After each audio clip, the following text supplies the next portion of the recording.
Hello বন্ধুরা, আসসালামু আলাইকুম। আশা করি সবাই ভালো আছেন। আমাদের চ্যানেলে আপনাদের সবাইকে স্বাগতম।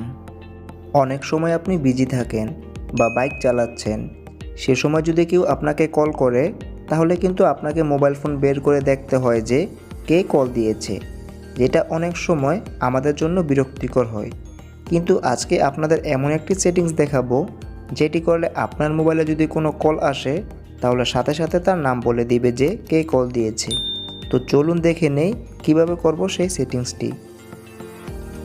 এই সেটিংসটি করার জন্য সর্বপ্রথম আমাদেরকে আমাদের মোবাইলের সেটিংস অপশনে চলে যেতে হবে।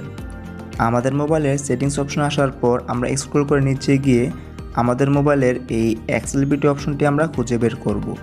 অ্যাক্সেসিবিলিটি অপশনটি খোঁজার পর এখন আমরা কি করব, এই অ্যাক্সেসিবিলিটি অপশনে ক্লিক করব। অ্যাক্সেসিবিলিটি অপশনটি আমরা ওপেন করব।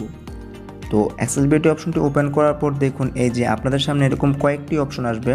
তো এখান থেকে দেখুন যে 14 নাম্বার যে অপশনটি আছে ইন্টারেকশন অ্যান্ড ডেক্সটারিটি, তো এখন আমরা কি করব, এই অপশনটিতে ক্লিক করব।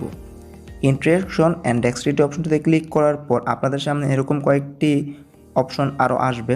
তো এখান থেকে দেখুন যে একটি অপশন আছে আনসারিং অ্যান্ড এন্ডিং কলস। তখন আমরা কী করব, এই আনসারিং অ্যান্ড এন্ডিং কলস অপশনে ক্লিক করব। আনসারিং অ্যান্ড এন্ডিং কলস অপশনে ক্লিক করার পর আপনাদের সামনে এরকম আরেকটি ইন্টারফেস শো হবে।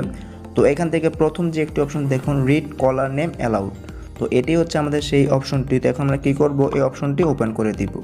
তো আরেকটা জিনিস দেখুন যে এখানে লেখা কিন্তু with Bluetooth or headset only, তার মানে আপনার মোবাইলে যদি ব্লুটুথ বা হেডফোন কানেক্ট থাকে তাহলে কিন্তু আপনাদের যে কল দিয়েছে তার নামটি বলবে, নতুবা বলবে না।